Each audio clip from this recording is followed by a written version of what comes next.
Le discours royal marque encore une étape nouvelle pour le Maroc, que ce soit dans les éléments qui concernent l'intégrité territoriale du royaume et la question donc du Sahara marocain, ou dans ce qui peut être considéré aujourd'hui comme l'enracinement historique et du futur du Maroc en Afrique. Bien sûr, il y a aujourd'hui une nécessité pour que l'ensemble des acteurs s'activent dans cette marche pour le développement et pour marquer aussi une étape qui va consolider encore davantage l'intégrité nationale et l'intégrité territoriale. L'homme est placé dans le centre de toutes les politiques publiques initiées par Sa Majesté. Il est dans l'ensemble donc des stratégies initiées par Sa Majesté, et la dignité du citoyen marocain est aujourd'hui souligné comme un objectif de toutes les politiques, et spécialement et spécifiquement les citoyens marocains dans les provinces du Sud. Ce discours revient sur l'emplacement donc du Maroc et ce que peut représenter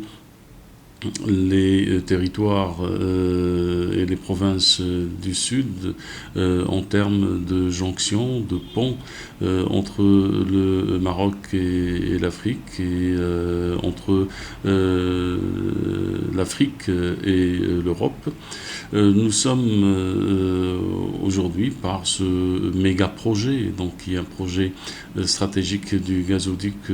entre le Nigeria et le Maroc, qui présente aujourd'hui un projet entre l'Europe et l'Afrique. Surtout que le monde connaît aujourd'hui donc un contexte géopolitique bouleversé, déchiré, et un contexte géostratégique avec beaucoup d'incertitudes. La guerre en Ukraine impose aujourd'hui des chamboulements énormes sur le plan de la scène internationale, et on voit que il y a des problèmes qui se pointent déjà, et d'autres malheureusement donc qui sont à venir, et que ce soit donc ceux qui touchent la sécurité énergétique de l'Europe et du monde. Et l'Europe aujourd'hui est sous une grave menace donc de crise énergétique à cause donc du gaz et du pétrole russe, qui aujourd'hui donc semble devenir un grand souci pour les Européens. Et d'autres questions aujourd'hui donc s'imposent à l'Europe. Donc le discours royal intervient donc à un moment crucial, à un moment donc où le monde connaît ses chamboulements, à un moment aussi où la question de l'intégrité territoriale donc connaît des dynamiques très positives, avec aussi donc des réalisations et des victoires. La diplomatie marocaine aujourd'hui, donc, elle est caractérisée par un dynamisme qui donne des résultats très positifs. La diplomatie marocaine aujourd'hui, donc menée et orientée et guidée par Sa Majesté, a permis au Maroc d'être dans une phase où avec nos adversaires, aujourd'hui, la question donc n'est plus d'être sur la dimension donc de la marocanité du Sahara, parce que donc cette question elle est tranchée, elle est définitive. Le Sahara est marocain. Elle n'est plus aussi sur donc une phase où il faut encore continuer ce combat et continuer aussi cette action en direction de certains acteurs. Nous sommes dans une phase où le pragmatisme, le réalisme, au niveau donc de la communauté internationale, ce que le Maroc a investi dans la défense de sa question, ce qu'il a apporté aussi donc comme preuve sur tous les plans de son attachement à la marocanité du Sahara, donc à son attachement à son intégrité territoriale, à son droit qui aujourd'hui donc a vaincu toutes les initiatives vicieuses menées par les adversaires. Nous avons une dynamique des consulats qui écrase au fur et à mesure définitivement donc ce qui reste du rêve des séparatistes. Nous avons aujourd'hui donc une importante dynamique au niveau de la communauté internationale. Presque 84% des États aux Nations Unies ne reconnaissent pas du tout donc l'entité séparatiste, et c'est une dynamique qui continue, et je pense qu'on est en train de voir les derniers pays qui continuent encore à maintenir une reconnaissance qui pour certains donc semble de plus en plus un fardeau, et dont ils vont certainement se débarrasser, et pour d'autres le font beaucoup plus pour maintenir donc certains intérêts avec l'Algérie. Mais nous sommes aussi donc face à un plan d'autonomie qui est reconnu, et dont la crédibilité, dont aussi donc sa particularité d'être la solution politique que le Conseil de sécurité donc recherche. On a vu cette large reconnaissance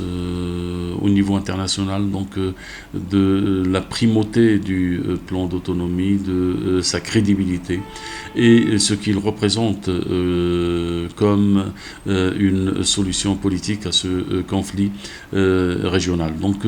il y a aujourd'hui donc des réalisations qui sont concrètes, et nous avons une dynamique très positive. Le Maroc réalise un véritable miracle dans les provinces du Sud sur le plan du développement économique et social. Le monde entier est en train de suivre toutes ces réalisations, et comment cette partie du territoire marocain a été transformée lors de ces 4 dernières décennies. Comment un espace qui était désertique et qui était, après le départ du colonisateur espagnol,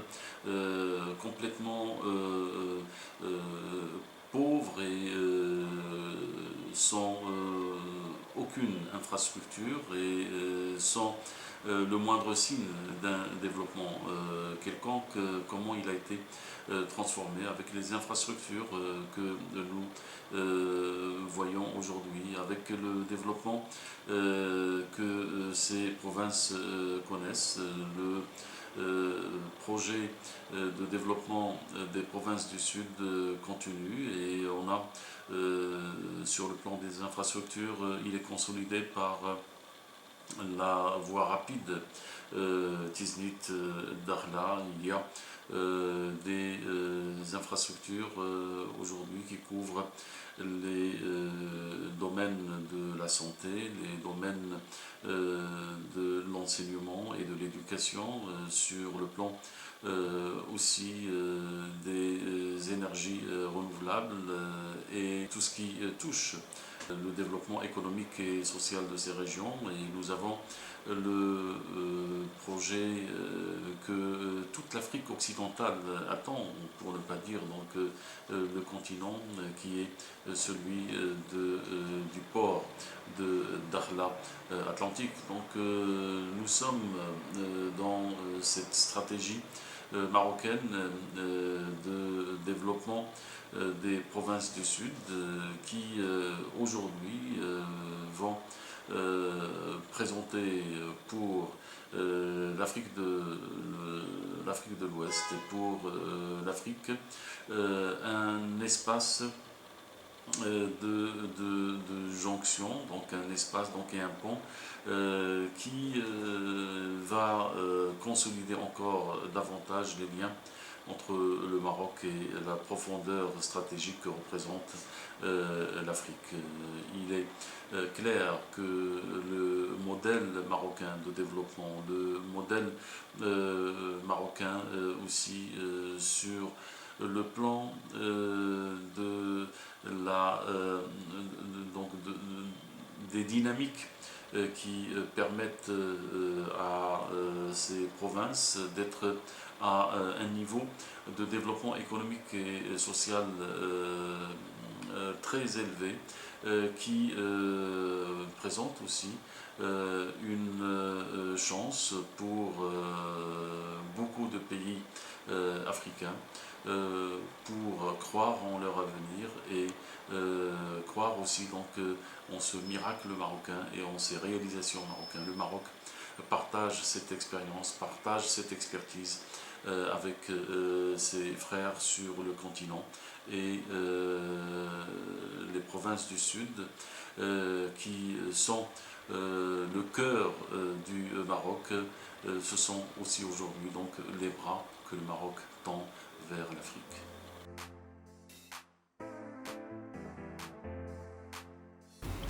Le Maroc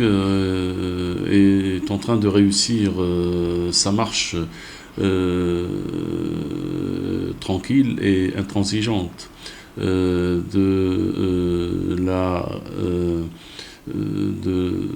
l'intégrité territoriale, puisque donc on voit que sur le plan international, le Maroc n'accepte plus des positions mitigées ou des positions qui ne sont pas claires. Sa Majesté a été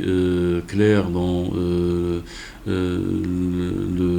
l'avant-dernier discours royal quand il a précisé que la question donc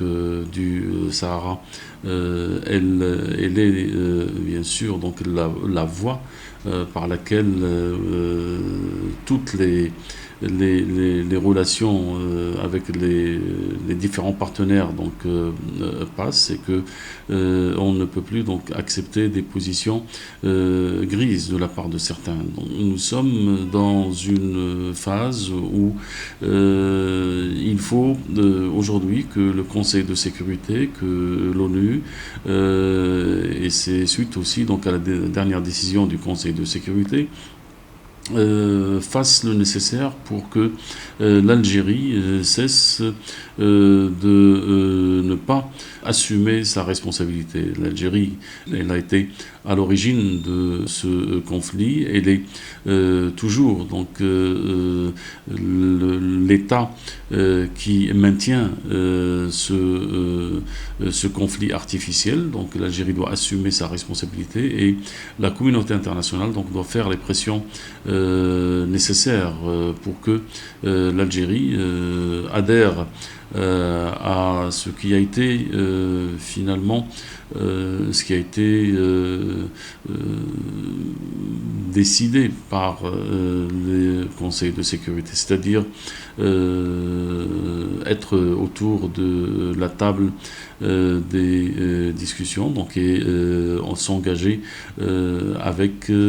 sérieux et responsabilité dans le processus politique et dans le processus des tables rondes. Je pense aujourd'hui que nous sommes dans une phase où le régime algérien doit cesser cette fuite en avant. Et ce qui est attendu aussi de certains partenaires, pour ne pas dire donc des partenaires majeurs sur la scène internationale, c'est que donc leur relation avec l'Algérie soit plus claire et que l'Algérie et le régime algérien soient ramenés à la raison.